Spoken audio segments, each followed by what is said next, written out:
Good evening, members of Liberty.me, and welcome to our weekly broadcast, a discussion about books. I'm especially pleased to be here tonight because we get to talk about Frank Chodoroff's amazing 1956 book called The Rise and Fall of Society, which to me is one of the great books ever written. Members of Liberty.me, and welcome to our weekly... Whoops. Sorry, I hadn't realized that I left that thing on. Excuse me just one second. It's strange to hear a sudden echo of yourself. And a reminder that Google Hangouts actually works on a delay on these live broadcasts, which is interesting. In any case, to make sure, I suppose, that I don't say anything terribly objectionable before broadcasting to the billions. In any case, so yeah, we're talking about Frank Chodoroff's Rise and Fall of Society tonight, and I just adore this book. I mean, like, overall, I think it's the best go-to book on economics and politics for the average person. By the way, I hate that phrase, for the average person, as if there's people out there that have too rarefied a skill to be exposed to truth. It's just such a dumb thing. I don't even like the phrase beginner, intermediate, advanced. I think all that's just nonsense. I mean, the most advanced thinkers I know could use a good schooling in this book. I mean, there's not a single professor at Harvard University's political science department, or Oxford, Cambridge, or anywhere else that couldn't benefit from reading this book. I mean, there's just so much fabulous truth in it. And he drives home the point. And it's not just about Frank Chodoroff, although he was an amazing man, basically a contemporary of Mises and Hayek's and Hazlitt's and that whole generation. I mean, they're all born the last 10, 15 years of the 19th century, and all died in the 60s, 70s, and 80s. Just the most amazing generation of thinkers I can possibly imagine. And they left us such an amazing literary output, just so extraordinary. And I think this ranks really up at the top. Now, it's a little strange. Like, why haven't you ever heard of this book, Rise and Fall of Society by Frank Chodoroff? I mean, it's actually remarkable how few people really read this book. It didn't get a big exposure when it was written. I'm not even sure there were that many copies printed. It was written at the end of his life. Frank Chodoroff had already become a kind of, I don't know, how do you say, like, non-person, basically what happened is the liberal libertarianism as we knew it in the interwar period got destroyed during the war and after, and that whole generation of thinkers just got kind of wiped out and replaced with this new breed of people that supposedly replaced them and incorporated their interests and concerns for reducing government and that sort of thing. And they were called this new nomenclature, conservative. They were the conservatives suddenly of the 1950s, which is the worst possible moniker for these people. I can't believe they ever adopted it. But actually it makes sense because they didn't actually believe the same things that the people before the war believed. Frank Chodoroff was top among them. They were libertarians, basically. They wanted to eliminate the state in every area. They were distrustful of war. They sang the praises of trade and commercial society. They were individualists, not collectivists. They had no interest in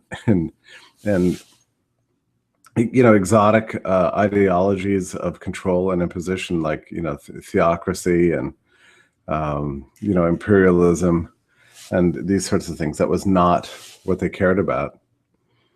They were just pure individualists in the 19th century, 18th century Enlightenment sense. But they were tougher because they had lived through the 20th century, which is to say they lived through the dawn and development and advancement of the total state. So in a sense, they were far more sophisticated thinkers than Jefferson or Thomas Paine or anybody in the 19th century, because they had seen it. They had seen World War I. They'd lived through the rise of the bureaucratic state, the permanent nation state, and its war-making welfare state impositions. And they had a greater passion against the state as such, and less naivety about the prospect of cobbling together the perfect state. They understood it couldn't be done, that so long as you have a state, it's going to be impossible to control. and ultimately you have to root it out. Just root out anything what we call the nation state.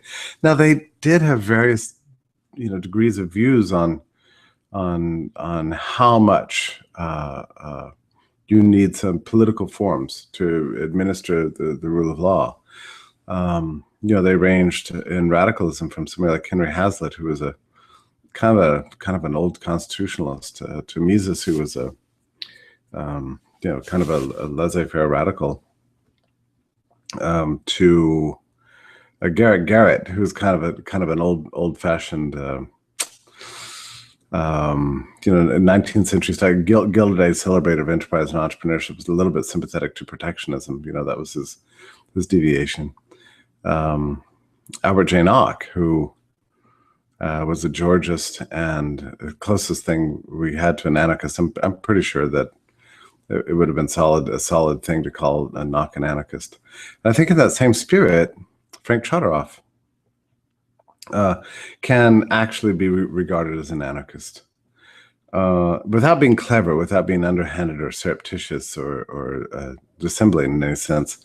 He basically makes an argument for anarchism in this book. But whether you accept that argument or not is really not relevant. This is a book about two things. One, it's about the state. What is it? What does it do? What are its effects in the world? How come it comes about? Where does it come about? Where does it come from? Can it be limited?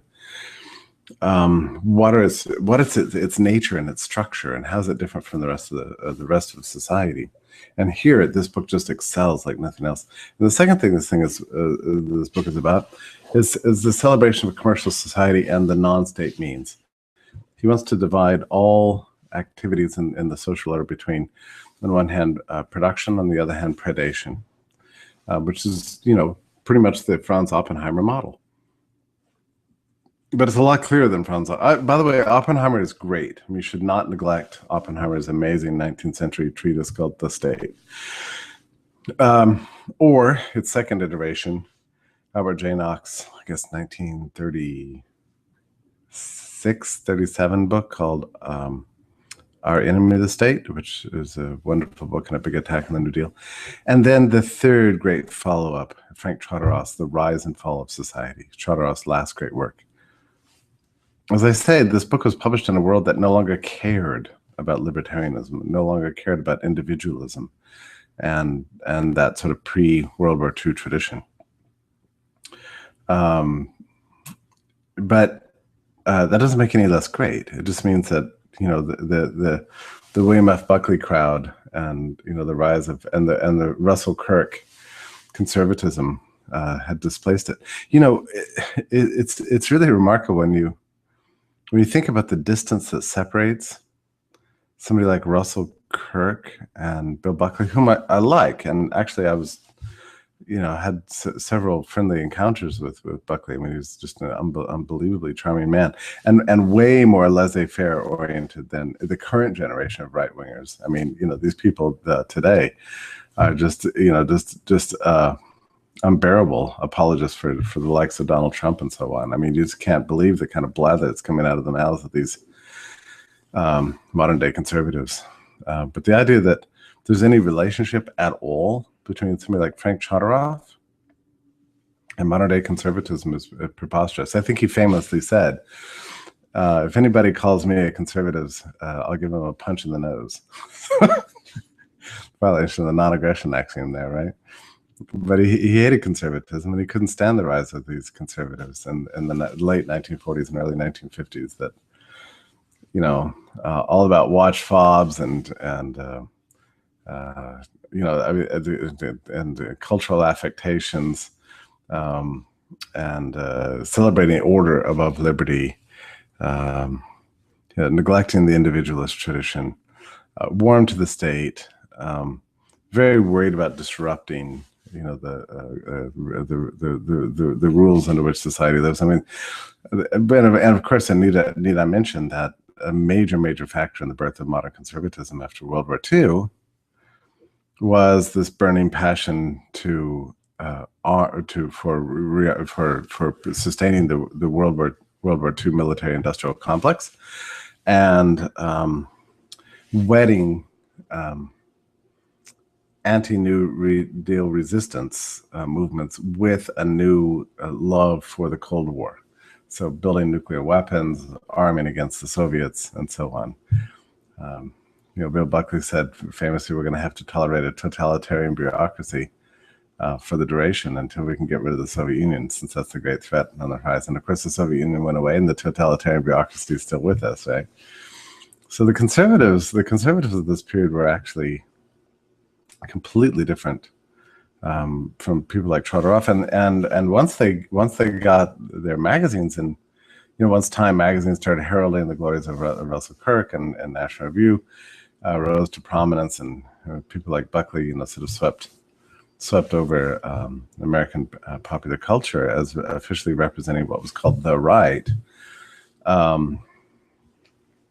Think about the purges that began to take place. People like John T. Flynn was, like Chodorov, just lived in obscurity throughout the 1950s, despite his astounding and brilliant literary output fighting the New Deal all through the 1930s and 20s, 30s and 40s. Really, not the New Deal, but he was writing great books in the 20s. The whole generation of these intellectuals is sort of just pushed aside. Chodorov was a similar situation. He hung around in New York literary circles. Just nobody wanted to have anything to do with him. They just regarded him as a crabby old man who cares, leftover from the past. I read one letter from Murray Rothbard. He was relating going to a cocktail party one time, and it's populated by all the new generation of extremely puffed up, self-important conservatives centered around National Review, and Murray just exploded in a rage in this letter. I forget to whom he was writing it, and he just said, these people are just not worth a damn. None of these people, they're intellectual lightweights and all show. None of them have anything to offer anybody, and none of them have anything that's really worth challenging, other than tutting everybody for insufficient piety and devotion to reactionary attitudes on every area, fake philosophy, and so on. He said the one exception in the room was the great Frank Chodorov. So Murray immediately bonded with Frank, and they hung around a lot, and Murray was very seriously and mightily influenced by Frank Chodorov. In fact, I think it's fair to say that Murray took his anarchism was primarily influenced by Chodorov. There was a moment in his life when Murray went from being a supporter of limited government to being an anarchist, and it was under the influence of Frank Chodorov, both personal and literary. However, I don't think there's any evidence that Murray actually encountered this book. Not that he needed to, but because there's so many other writings that Chodorov did. Chodorov was a very interesting guy. He was actually his primary influence in life was Henry George, who wrote Progress and Poverty. If you don't know about Henry George, I wrote an essay about Henry George. It's on liberty.me.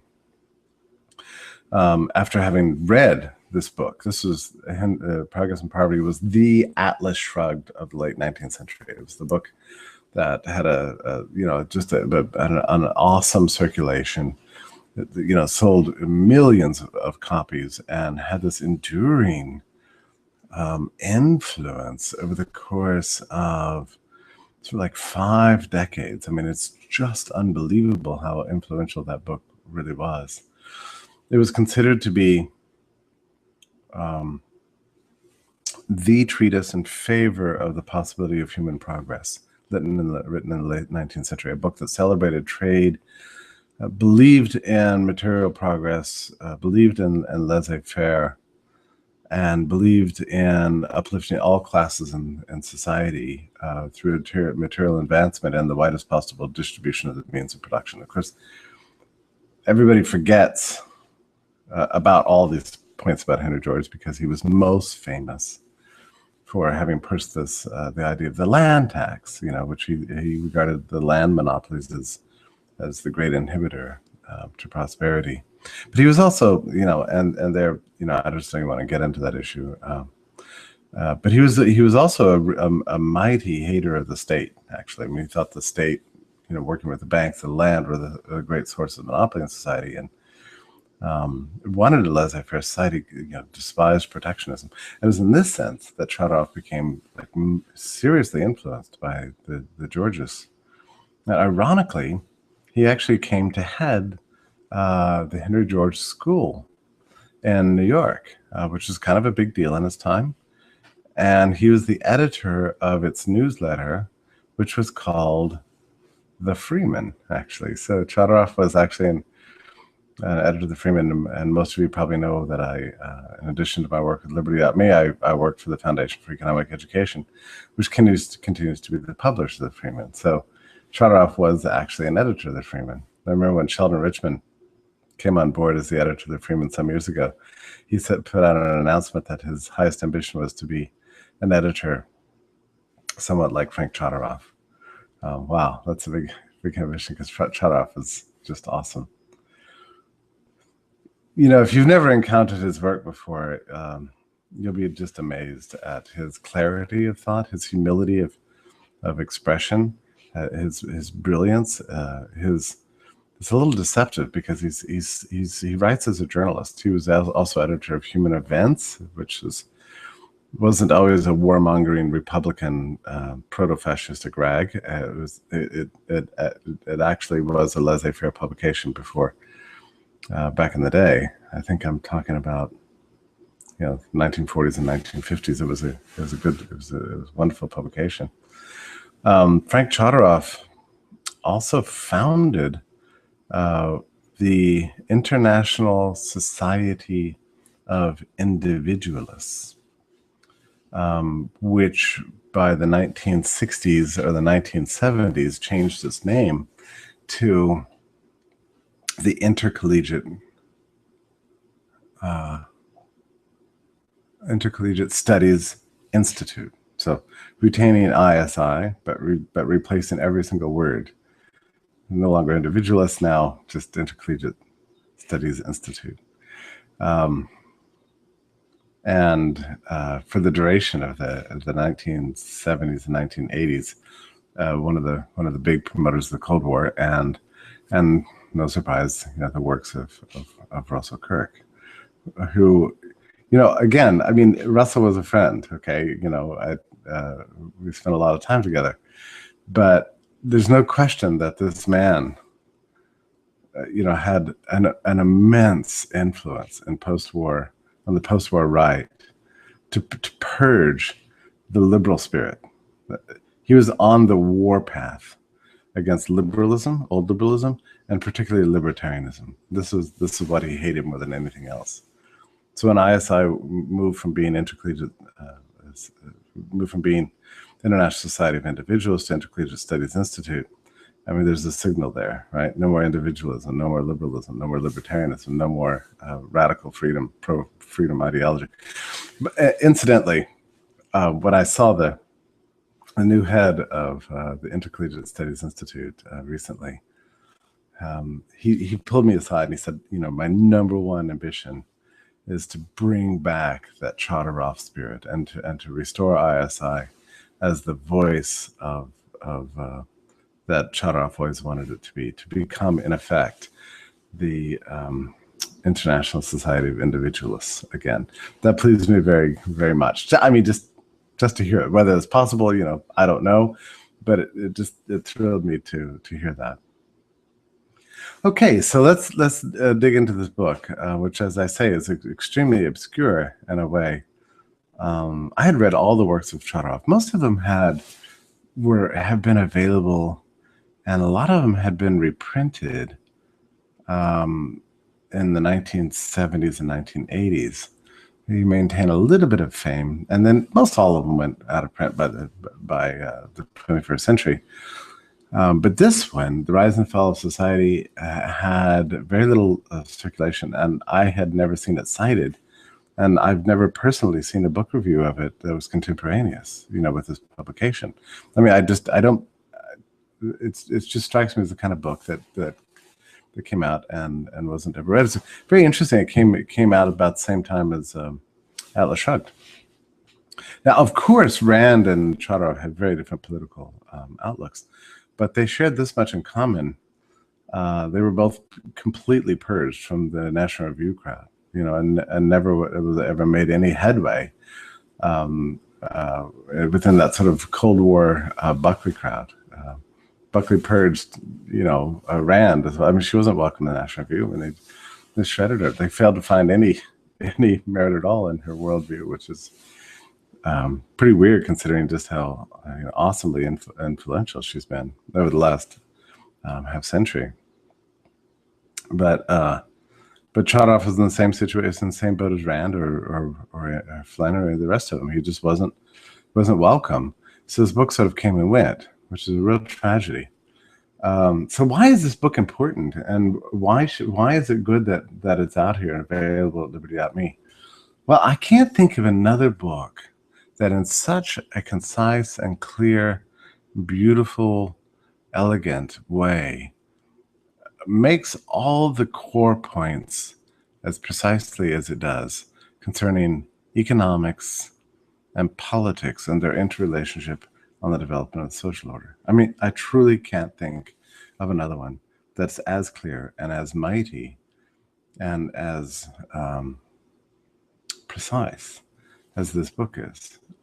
I've felt this for some years. Like when people ask me, "Look, I'm interested in this whole libertarianism thing you're doing. What book do you recommend?" I just always come back to this one because I think it's the best. I mean, it's an interesting book that it never founded a movement, right? I mean, you look at something like Karl Hess's book on the end of politics, or monograph on the end of politics that came out in 1969. That was in many ways like a founding document of the new libertarianism, or For a New Liberty. It came out 3 years later with the founding of the Libertarian Party. So you have to go way back, 15 years to discover a book like this. But it speaks less of contemporary issues. I mean, most of the libertarianism of the 1970s was dealing with sort of issue-based stuff, like, what should we do about the environment? What do we think about the Cold War? Murray Rothbard's For a New Liberty was actually in many ways kind of a founding template for the type of work that Cato Institute is doing. Which is not to say it didn't deal with fundamentals, but it's mostly just dealt with very specific use cases and how liberty could solve social problems in a way that this government cannot. But this book is dealing more with principles throughout, all the way from the very beginning. I'd like to read some of it to you. And he puts the fine point on it, and the point is this. I mean, it's actually a fascinating thing. Why is it that in all of our discussion of politics and economics today in public life, is there so little talk about what the state is, what is its nature, what makes it different from the rest of society, and what should it do, if anything? I mean, these are fundamental questions. They're the questions that, how can you even talk about politics without asking them? And yet they're never asked. I was fantasizing today about, about this scenario. You're at a candidates debate, take this primary debates that are going on in the Republican Party.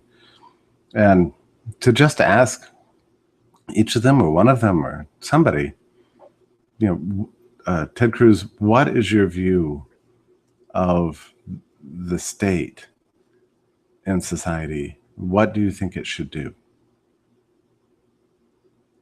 Or just ask the question. I mean, wouldn't you be curious what they would say? I mean, what about Carly Fiorina? What about Donald Trump? What does he believe? What does he believe about, say, Jeb Bush? What do they think the state should do? What's its primary job? What's its ancillary role? There's always a shortage of resources. What do they think is the essential function of the state? I don't know. I've never in my lifetime heard a political candidate for office ask that question by anybody.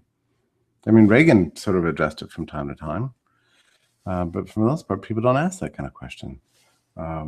They'll sometimes answer it in speeches. I mean, Barack Obama has put his mind to that task from time to time. But for the most part, we don't have that kind of discussion. And I think one of the reasons we don't have that discussion is that the entire media class and the opinion molding elite is kind of dedicated to driving the question out, because the question itself presumes a kind of demarcation between the state as an institution and the rest of society. And that's the great insight that libertarianism provides that is otherwise avoided by practically everybody. Nobody really wants to talk about the state as a different kind of institution. You know, everybody is obsessed with presenting the state as being an extension of the rest of the social orders, an expression of our values, as a realization of national aspirations, as a helper to us all.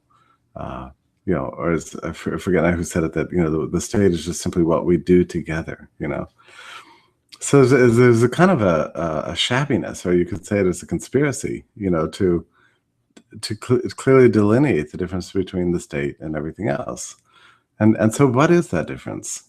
Well, it's pretty simple, actually, if you think about it this way. The state lives by predation, and everything else lives by production, with the exception of the criminal class. And even they can't get away with it because their criminality is generally against the law and frowned upon by everybody else. But the state can engage in the exact same behaviors, constantly aggression against a person and property, presuming the right to tell us what to do, tell us how to behave, what to think, what to say, surveil us, rob us, loot us, pillage us. And it can do this under the cover of law. So it's the one institution in society that's able to do to us what we're not permitted to do to each other without getting in trouble, or at least feeling bad about it, or having other people feel bad that we're doing it. I mean, that's what makes the state different. Or another way to put a more finer point on it is that the state is exogenous to society in the sense that it's the one institution that absolutely obeys a different law from everybody else. All the laws that you and I have to adhere to, the state does not have to adhere to, as you know, just from watching the way cops drive around town. They don't have to adhere to the law. They don't have to obey the speed limits. They don't have to obey any laws. I mean, they do whatever they want. But that's true for the whole of the state. That's what makes it. That's what makes it different. That's what makes it unique. And that's a rather extraordinary fact, I think. To think about. You think that would be something notable, something to actually consider before we talk about any kind of programs, any kind of new laws. Oh, wait a minute. Are we just increasing the role of legalized violence and pillaging in society? I mean, isn't that a problem? And if we're going to do that, shouldn't we actually carefully consider that and consider that the means used by the state are actually egregious and uncivilized, or at least radically different from the way that you and I engage with each other and behave with each other? You'd think that would be a relevant consideration, but there's a kind of a weird pretending that everybody does, that as if the state is not some separate institution that obeys a separate law, that doesn't have to be held to the moral standards of the rest of us. And you can see this in our language, in the way we use language. People talk about, should we go to war against Syria? Should we have invaded Iraq? Should we try to keep out more Chinese products? Should we permit Argentinian beef? Should we have a system of mandatory retirement? And this sort of plural pronoun we use. And we all fall into this, right? I mean, I think I probably write this all the time. I sort of try not to, unless it's just deliberate. But we talk about what the state does as something that we are doing, which, if you think about it, is preposterous. It's not. Well, you could say, well, okay, we vote for these things, but, and I'll get to that, because actually Chodorov addresses this point in here brilliantly. So this is a problem. I mean, it's not rigorous. It's not correct. It's not scientific. It's not truthful. The state is not the same thing as the rest of society. It lives off a different means, and it has different tools at its disposal. It obeys a different law, and it goes about its actions in a way that if you and I did it, it would be considered completely immoral and egregious and wrong. So it becomes extremely important to actually speak about the state as a distinct thing. And if you do that, you will have, and if you learn that that's true, you will know more than probably anything else you'll learn from a book on political science you're going to read in college, or in literature class, or in sociology class, or psychology, or even in economics. People do not speak about the state with any degree of honesty or clarity. It's everybody pretends almost like it doesn't exist, that it's just merely a public expression of our will as a people, you know. So, I mean, if the book does nothing else to make this point and hammer this point home, it will change your life in that sense. Now, as I'm talking, I'm probably talking mostly to libertarians. You already know all this stuff. But, you know, there was a time when you didn't know this. In fact, there was a time when you didn't know there existed such a thing as the state at all. And I don't remember how well you remember the loss of your innocence when you first discovered that there's a ruling class out there that pretends that claims the right to rule you and steal your stuff. But it's an alarming discovery, actually. You were born into this world thinking of our parents as the authorities and other adults and maybe teachers and that sort of thing, and that the whole world around us is all that really exists. Then at some point, you know, you discover, oh, there's a million bureaucrats many, many miles away who actually are in charge of your life, and they can pass any laws they want and do anything they want to you. It's an amazing and shocking, alarming discovery, right? And then having discovered that, then, you know, following that, we're constantly told that, you know, don't worry about it. Actually, these people are wonderful. They're actually benevolent and brilliant and beautiful, and you owe them a lot. I mean, we wouldn't look at all the things we wouldn't have were it not for the state, you know. So, yeah, they exist, but really, it's all in your own interest. That's an expression of your own values, and we as a community have created this thing for ourselves, you know. So just chill. Don't be paranoid. Don't be whacked out about this whole problem, and stop worrying about it. You know. Well, this is where this book comes in very, very handy. I can't think of another book I'd rather give, you know, like a sophomore in college, you know, as an assigned reading, or maybe as a parent, you know, just something to tutor a child and sort of create a little bit of an immune system to the kind of baloney they're going to be getting in all their classes on this topic, or that they're going to read on the internet. You can read every issue of Slate and BuzzFeed and Salon and everything else and never get an honest and truthful discussion of the subject. So let me just read some of this stuff, because I think it's really very powerful. Maybe I should just start with the very beginning, because I think it's maybe it's really good.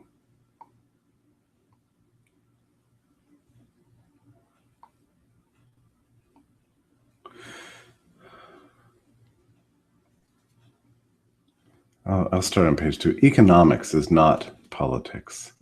One is a science concerned with the immutable and constant laws of nature that determine the production and distribution of wealth.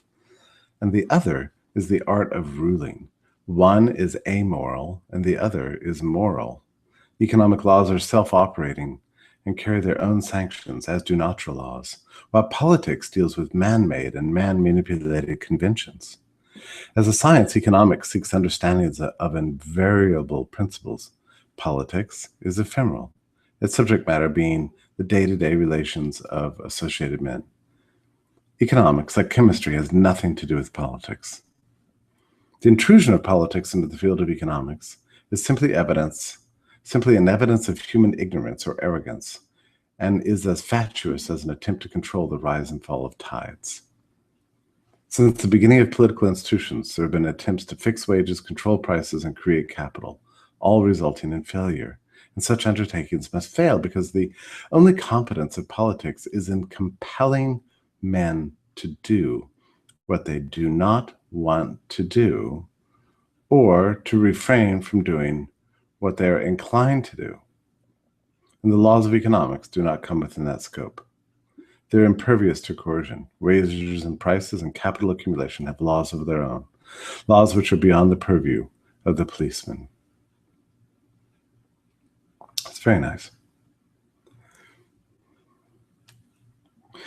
The imperviousness of economic law to political law is shown in this historic fact. In the long run, every state collapses, frequently disappears altogether, and becomes an archaeological curio. Every collapse of which we have sufficient evidence was preceded by the same course of events. The state, in its insatiable lust for power, increasingly intensified its encroachments on the economy of the nation, causing a consequent decline of interest in production until at long last the subsistence level was reached and not enough above that was produced to maintain the state in the condition to which it had become accustomed. It was not economically able to meet the strain of some immediate circumstance like war, and succumbed. Preceding that event, the economy of society on which state power rests had deteriorated, and with that deterioration came a letdown in moral and cultural values. Men did not care. That is, society collapsed and drew the state down with it. There's no way for the state to avoid this consequence, except, of course, to abandon its intervention in the economic life of people it controls, which its inherent avarice for power will not let it do. And there's no way for politics to protect itself from politics. Isn't that beautiful? It's absolutely fantastic. Okay, I'm going to have to plug in my machine here real quickly. Excuse me 1 second.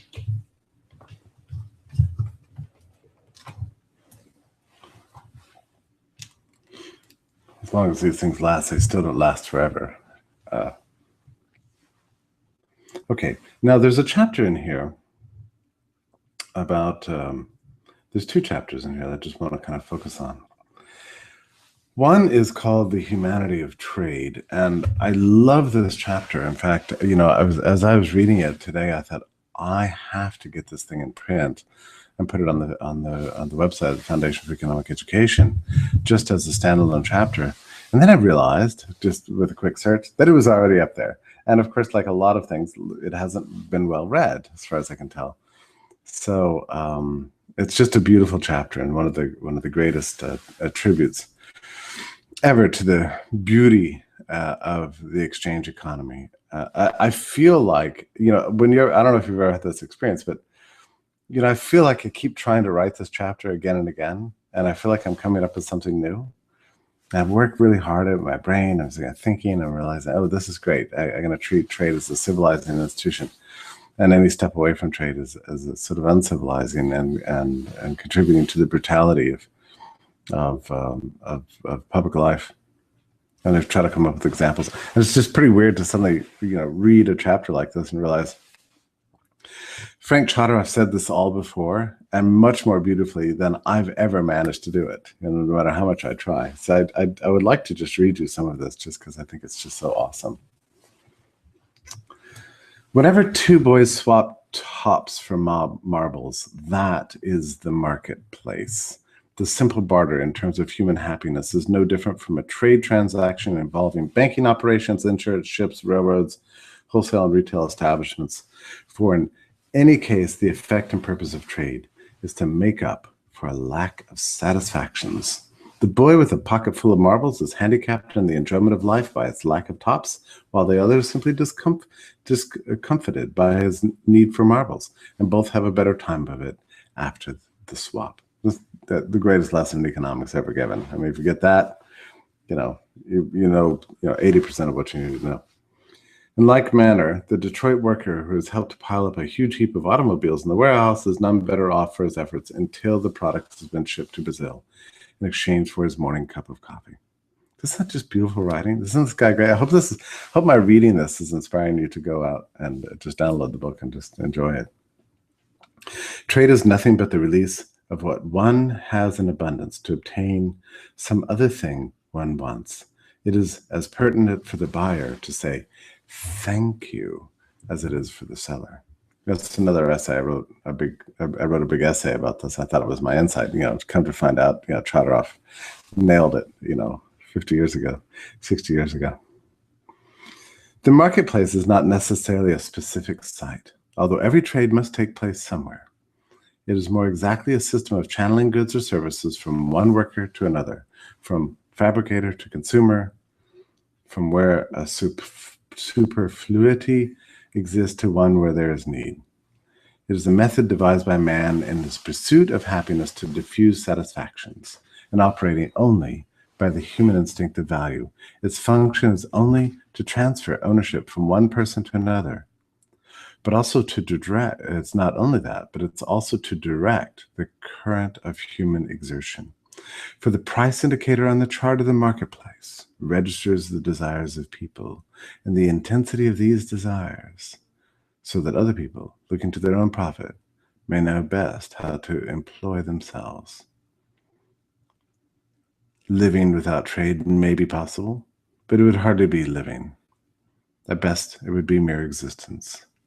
Until the marketplace appears, men are reduced to getting by with what they find in nature in the way of food and raiment, nothing more.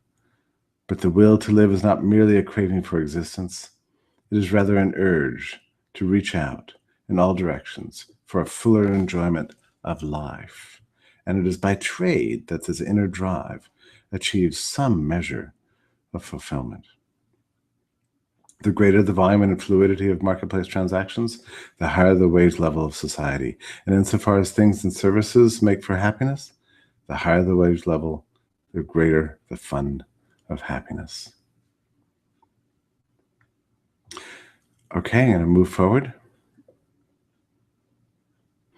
It is not only that trading in itself necessitates some understanding of the customs of the people one trades with, but that the cargoes have a way of arousing curiosity as to their source, and the ships laden with goods are followed with others carrying explorers of ideas. The open port is a magnet for the curious. So, the tendency of trade is to break down the narrowness of provincialism, to liquidate the mistrust of ignorance. Society, then, in its most comprehensive sense, includes all who, for the improvement of their several circumstances, engage in trade with one another. And its ideation character tends towards a blend of heterogeneous cultures of the traders. The marketplace unifies society. Okay, I'm going to blast forward.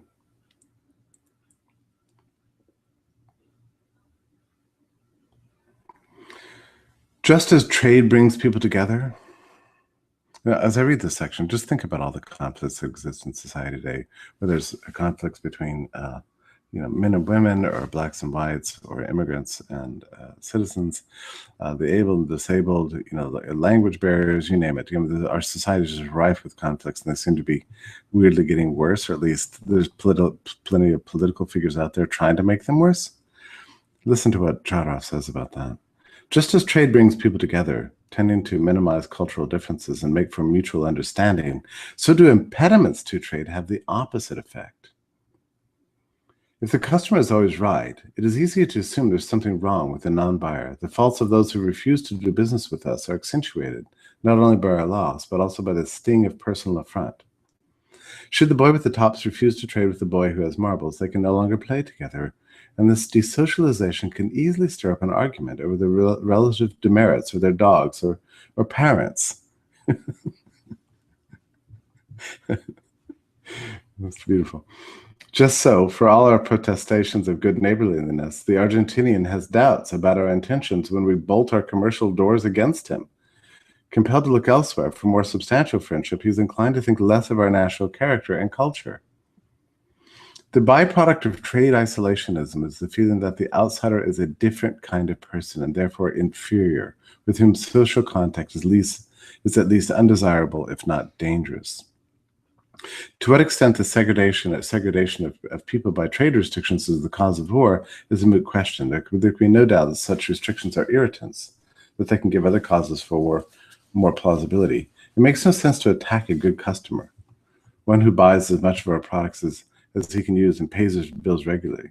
Perhaps the removal of trade restrictions throughout the world would do more for the cause of universal peace than any political unions of people separated by trade barriers. Indeed, can there be a viable political union while these trade barriers exist? And if freedom of trade were a universal practice, would a political union even be necessary? Wow, that's just awesome quotation. I just marked it because I'm going to try to remember to quote that. I'm just going to move on here because I'm running out of time. Yes, if we base our thinking on the natural urge of the individual to better his circumstances and widen his horizon, operating always under the law of parsimony, the most gain for the least effort, we are compelled to the conclusion that effort which does not add to the abundance of the marketplace is useless effort. Society thrives on trade simply because trade makes specialization possible, and specialization increases output, and increased output reduces the cost in twelfths for the satisfactions men live by. That being so, the marketplace is the most humane institution. That's nice, huh? Nice. Okay, I've got a section here I want to also draw your attention to. This is the chapter 12. In some ways, I think one of the most extraordinary chapters in the book because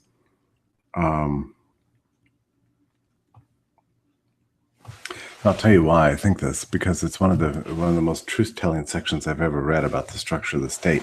You know, and forgive me if I've been through this before, because I'm so struck by it. You know, in these debates and the way we elect politicians and everything else, there seems to be an operating assumption on the part of the bourgeoisie, you know, on the part of the sort of ignorant masses, that the people we elect constitute the state, that they are the state. And this is one of the great myths, right? Mostly what these politicians specialize in is getting elected to public office. That's what they're good at. They're not good at anything else. They're not really good at legislation. Certainly, they don't do the enforcement. They're not actually the state. There's a whole apparatus of the state that lives outside of them and is a permanent structure that essentially has nothing to do with the political class. In fact, the political class has very little control, and it's not just in our system; it's in all systems. It was true in the Soviet Union. The premier, the president, you know, the head of the Communist Party, who ruled. Brezhnev is a great example of that, and you can think of all these guys that ruled after the Stalinist era were actually extremely frustrated about the bureaucracy. There's nothing they ever wanted. They couldn't even get their way. State managers are rarely as powerful as under normal conditions as people think that they are. They just simply aren't. I mean, there are conditions under which that does happen. And, I've written a lot about Donald Trump, and people have asked me, do you think there's actually a chance that he could become the American dictator?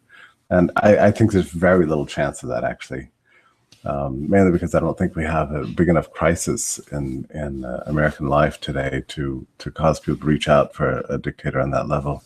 But there are conditions under which that could happen. But for the most part, in the normal course of the running of the affairs of democracy, the elected politicians are mostly for public consumption, entertainment value. They see their job as getting reelected and for paying back the favors in office to those who paid for them to get elected in the first place. About which Trump is exactly right. I mean, Trump actually has said this, and it's one of the most shocking things I've heard from any presidential candidate everywhere. He actually said that. So it's no wonder people are drawn to him to some extent. Actually laying out the truth like that. But what the fact is, we're ruled by bureaucracy, and the bureaucracy is ruled by law. And the law is mostly passed by dead people, long ago expired, left office. But that's the way the system works. We're ruled by the dead, by living people carrying out the edicts of dead men. That's the actual structure of the state. And he details this very beautifully here. How am I doing on time? Fine, I have time to read a little bit more. When we reduce the abstraction of political power to its operational reality, to the way it actually works, we see how it feeds on reform. Every proposal to improve man's lot by political measures calls for the enactment of a law or an official edict. The law presupposes that some people are not doing what they ought to do or are doing something they ought not to be done. Hence, the purpose of the law is to regulate human behavior. Isn't this beautiful? I mean, it's a beautiful prose. The very premise of the law is the violation or evasion that will ensue from its enactment, that it will not be self-enforcing. Therefore, the heart of the law is the punishment clause. No law is worth the paper it is printed on without such clause, and no law has any effect unless it is implemented with a corps of enforcers. Therein lies the secret of accumulation and perpetuation of political power. Where authority is diffused and highly formalized, as in this country, the arbitrament of force is resorted to only when subtler methods of suasion and bribery have been exhausted, methods that require the services of highly trained officers, currently known as bureaucrats. The bureaucrats are people, not unlike the people whose direction is entrusted to their care under the law. They too are bent on getting the most out of life with a minimum of exertion, and they too adjust their thinking to the means at hand. They develop an occupational frame of mind, a bureaucratic psychology. It is sui generis, I guess people say generous, or it becomes so after a period of inurement. The mind of the bureaucrat can be compared, and without invidious intent, with the criminal mind, in that it takes its shape from the peculiarities of the trade. Like the criminal, the bureaucrat is removed from the disciplines of the marketplace, gaining his living not by production but by predation. There the similarity ends, because the trade of the bureaucrat is legalized and does not suffer from social disapproval. In fact, because the bureaucrat is presumed to be a civil servant, his trade acquires an aura that neither the thief nor the producer can hope for. It's beautiful, isn't it? You know, I'm intrigued by this section, man, because the libertarians of this time and before and really after have rarely actually examined the state and this level with this level of insight. What you get is a lot of rhetoric about how bad the state is, but an actual examine of the structure of it and how it works is actually very difficult to find in libertarian literature. The Marxists are very good at discussing this, what the state is and what, how its edicts are passed and how it's enforced and where it comes, just the dynamics of the decision making. Why does the state get up in the morning? Libertarians haven't usually talked about that, so this is why this is such a rare passage. The bureaucrat likes his jobs. The emoluments may or may not be as great as what the marketplace would pay for such real services he may be able to render to society, but the kudos which he has heaped on those who exercise or represent or have access to power is of importance. His ego pay is not to be despised. But his job depends on law, not on production, and therefore his primary concern is in the law, its enactment, its perpetuation, its enlargement. The more the law, the better. Which is another way of saying that his mind is keenly attuned to the possibilities of reform. That's why we have to have reform, to have more laws, right? The proliferation of reforms means the proliferation of bureaucratic jobs, with a corresponding abundance and honorifics and opportunities for the ambitious. Thus, a vested interest in reform appears, developing both a class-conscious distinctness and the skills necessary to its perpetuation and advancement. The bureaucracy is an aristocracy of office. It is vital to this aristocracy that offices once established be perpetuated, even though the occasion that brought them into being is long past, and those which cannot be kept alive are replaced by others. The vested interest sees to it that the power of the state does not diminish. Isn't that fascinating? Strictly speaking, laws are made by monarchs and legislatures. It was Pharaoh who proclaimed the law, not Joseph, but it was in the advice of Joseph that Pharaoh acted. In our democratic era, when parliaments make laws, it is the bureaucrat who phases them. This is the critical thing, who phases them, who phrases them, who prepares the supporting arguments which legislators mouth, who estimates or underestimates the cost of the operations, who sets up the machinery of jobs to implement the laws. And when a law in operation does not affect the solution of the problem it was supposed to solve, but produces problems of its own, it is the bureaucracy that comes up with the correctives. Think of Obamacare. Ideologically, the bureaucracy is always leftist, if you mean by that term the enlargement of state power. And Chudoff didn't actually accept that definition, but he's using common parlance at the time. Not so much by persuasion, but because of a personal interest in the psychology of the trade. A bureaucrat is a socialist or a communist, really, because his business requires him to think like one. Once a law enters the statute books, and I know I'm running out of time, but I just have to read you this. Once a law enters the statute books, it is beyond the purview of those who made it, the legislators or the king, and becomes the special private province of those who operate it. The more numerous and prolix the laws, the more important and more self-sufficient are the operating specialists. No part-time legislator whose principal concern is getting elected, or king preoccupied with enjoyment, or president, or whatever, can possibly make his way through the labyrinth of law without a guide. Thus, the real governing body of a country is its practicing bureaucracy, whose prospects brighten with each reform that becomes law. And that's it. That's the way it works. It's the bureaucracy that's ruling us, not the politicians. The politicians that depend fundamentally on every aspect of what they do, and especially the game that they continue to play, on an entrenched class. More recently, we're starting to call this the deep state. I think that's a very nice way to think of it. And of course, as Chudoff further points out, it's not as if the bureaucracy operates independently on its own. The bureaucracy is very often works hand in glove with the ruling class and private industry, so-called private industry, whether it's the Treasury Department and the large bond dealers, or the Department of Labor with the labor unions, or the Consumer Product Safety Commission with the largest manufacturers in America, or the Department of Health and Human Services with insurance companies in the medical profession, the Pentagon with the armaments industry, housing and urban development with large-scale urban developers and real estate industries, and so on. The purpose of the state, and by which I mean the bureaucratic class, is to serve the ruling class in the private sector, and that's the way it works. It's a gigantic racket. And once you understand this, you understand more about the state than 99.99% of the rest of the population. So, yeah, I'm just giving you a slight look, a hint of what's in this book. I think it's absolutely magnificent. And again, what makes this book different from all the other libertarian books on the state that I've seen is that he goes into this kind of detail of how it actually works. It doesn't just whip you up in a frenzy against the state, which he does, and that's very valuable.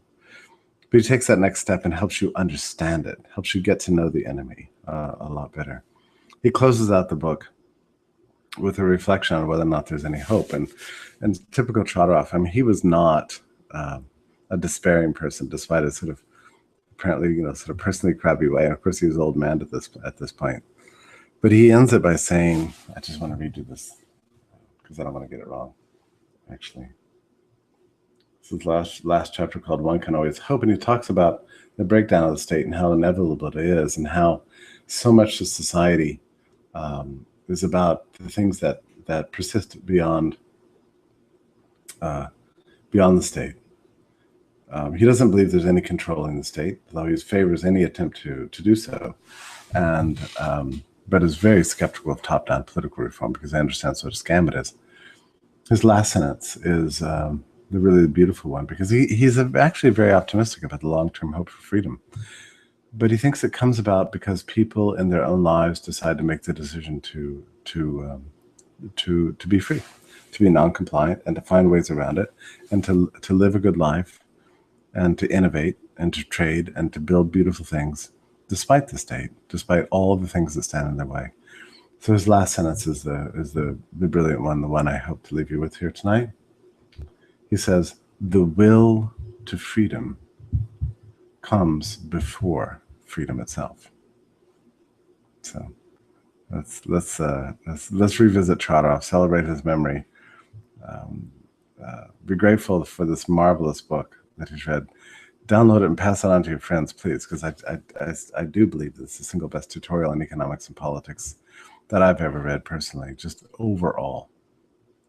And it ends on a hopeful note that we can actually escape the loss of civilization. We can escape the decline and being wasted by a ruling class that operates under a different law from the rest of us. But we can only do this by having a passionate desire to be free and to finding ways in our own life to live that freedom in whatever way you feel called to do. By being a member of Liberty.me, you've taken the first steps. Stay engaged in the community, help others, let others help you, and let's build the basis for a free society in the future together. We can do this. Thank you so much for joining me tonight, and I look forward to seeing you next week. All the best.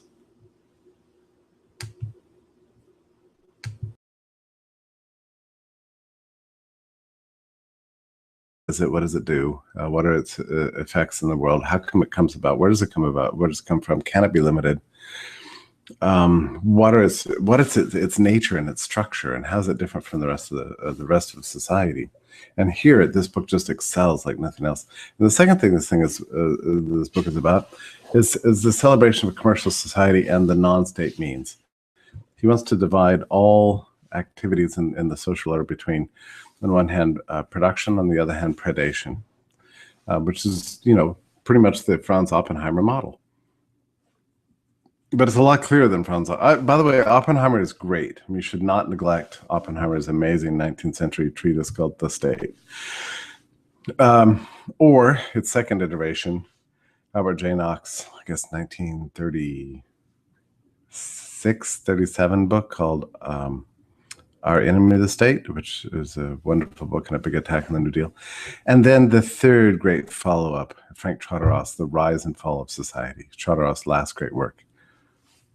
As I said, this book was published in a world that no longer cared about libertarianism, no longer cared about individualism, and that sort of pre-World War II tradition. But that doesn't make any less great. It just means that the William F. Buckley crowd and the rise of and the Russell Kirk conservatism had displaced it. It's really remarkable when you think about the distance that separates somebody like Russell Kirk and Bill Buckley, whom I like, and actually I was, had several friendly encounters with Buckley. I mean, he was just an unbelievably charming man, and way more laissez-faire oriented than the current generation of right-wingers. I mean, these people today are just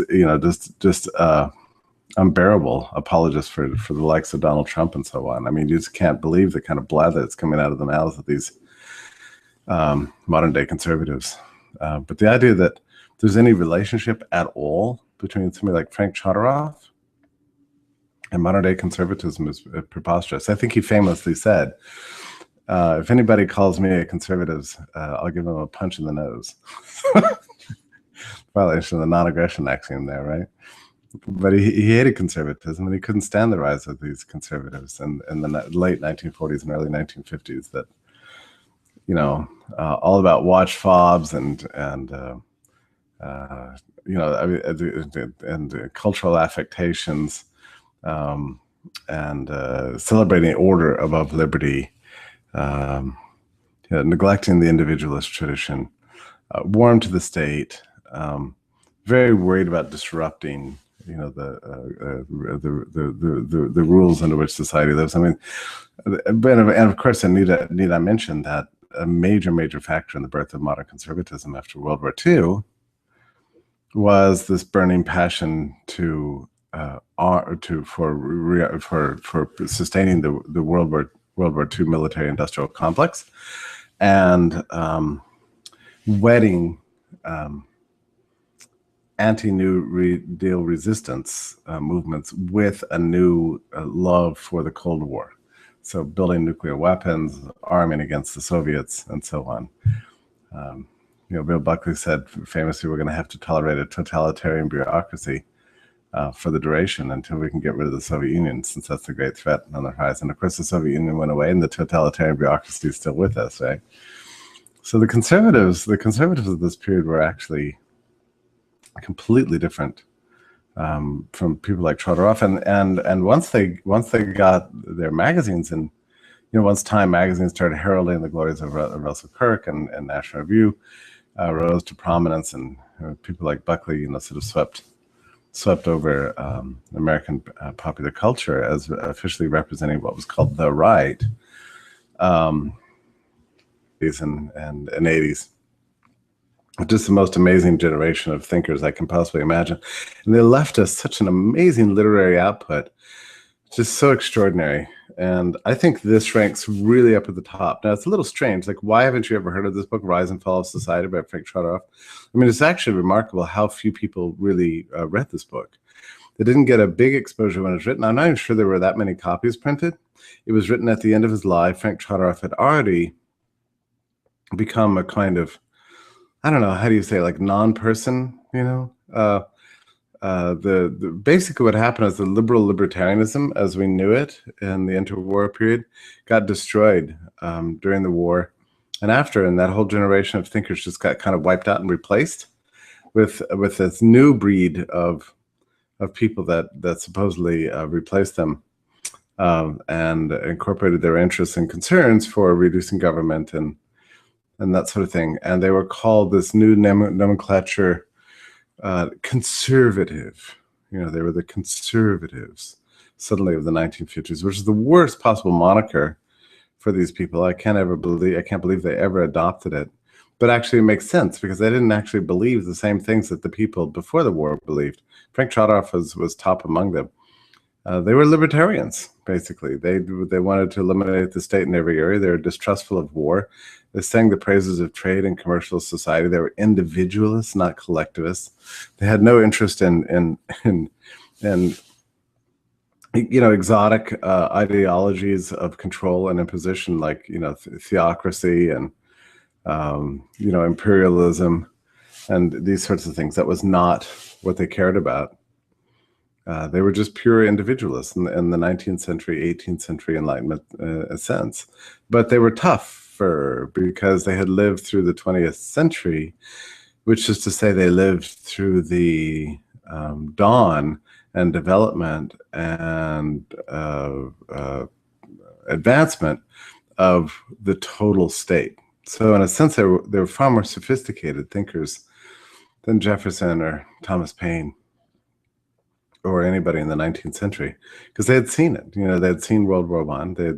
They'd lived through the rise of the bureaucratic state, the permanent nation state, and its war-making welfare state impositions. And they had a greater passion against the state as such, and less naivety about the prospect of cobbling together the perfect state. They understood it couldn't be done, that so long as you have a state, it's going to be impossible to control. And ultimately you have to root it out, just root out anything what we call the nation state.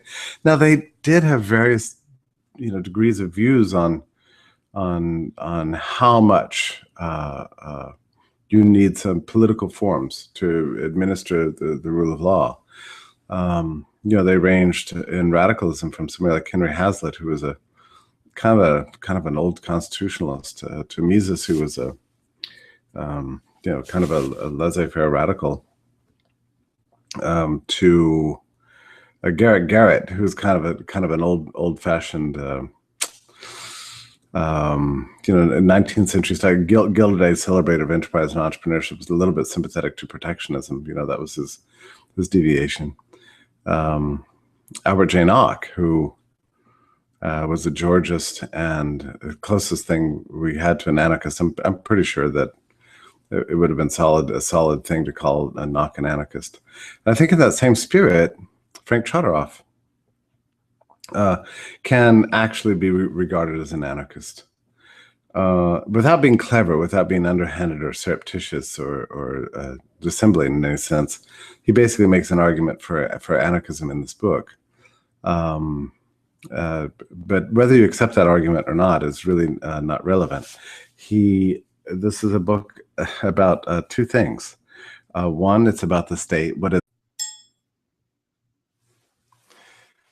Good evening, members of Liberty.me, and welcome to our weekly broadcast, a discussion about books.